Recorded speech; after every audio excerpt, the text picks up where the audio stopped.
What happens when a routine Christmas assignment turns into 400 days of hell? The story of journalist Peter Greste's imprisonment in Egypt challenges everything we think we know about press freedom in the modern world. The timing of his arrest in 2013 is what really gets me. Just a few weeks of holiday coverage for Al Jazeera, and suddenly he's facing trumped-up charges that could put him away for 7 years. You know what's particularly chilling about this case? The Egyptian authorities basically criminalized journalism itself. They charged Greste and his colleagues with fabricating the truth, which is really just code for reporting things we don't like. And the way The Correspondent portrays this through Richard Roxburgh's performance really brings home how surreal it must have felt. Here's this veteran journalist suddenly treated like an enemy of the state. Well, what's fascinating is how the film shows the psychological warfare at play. These weren't just physical prison walls. It was the constant uncertainty, the arbitrary rules, the isolation. And yet, Greste managed to maintain his sanity through 400 days of this psychological torture. The relationships between the three imprisoned journalists really tell another story entirely, don't they? The way they sometimes turned on each other under pressure. It's so human. Right. And that's what makes this story so compelling.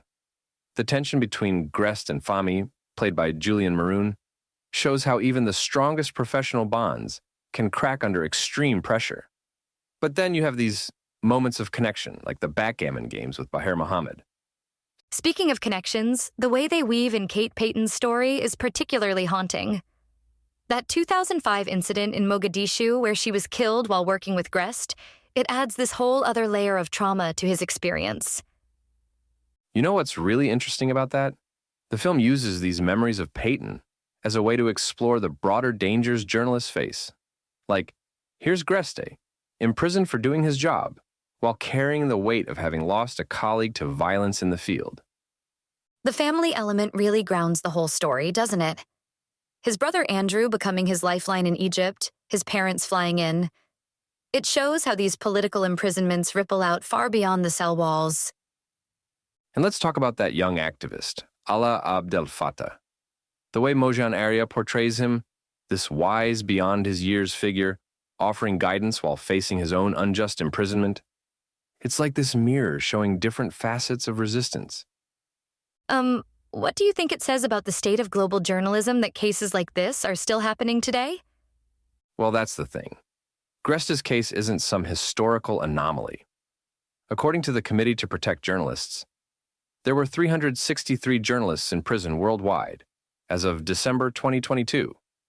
We're seeing similar tactics used in numerous countries to silence independent reporting. So if we look at the broader impact of this film, it's really about more than just one journalist's story. Exactly. It's about how quickly the machinery of state power can be turned against those who dare to question it. And you know what's particularly relevant?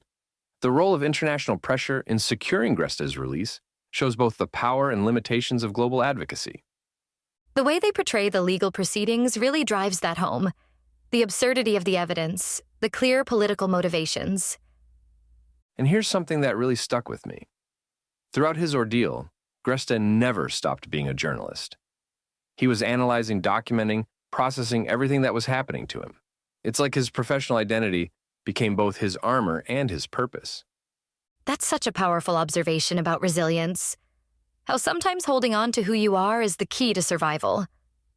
Looking toward the future, what this story really highlights is the ongoing battle for press freedom.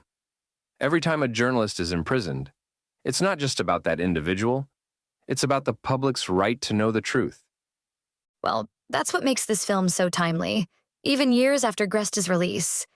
It's a warning about how fragile press freedom can be, even in our interconnected world. And perhaps that's the most crucial takeaway, that defending journalism isn't just about protecting individual reporters. It's about preserving our collective right to understand what's really happening in the world around us. You've been listening to Movies First. Available at Apple Podcasts, Spotify, iHeartRadio, or your favourite podcast player. You can also stream on demand at Bytes.com. This has been another quality podcast production from Bytes.com.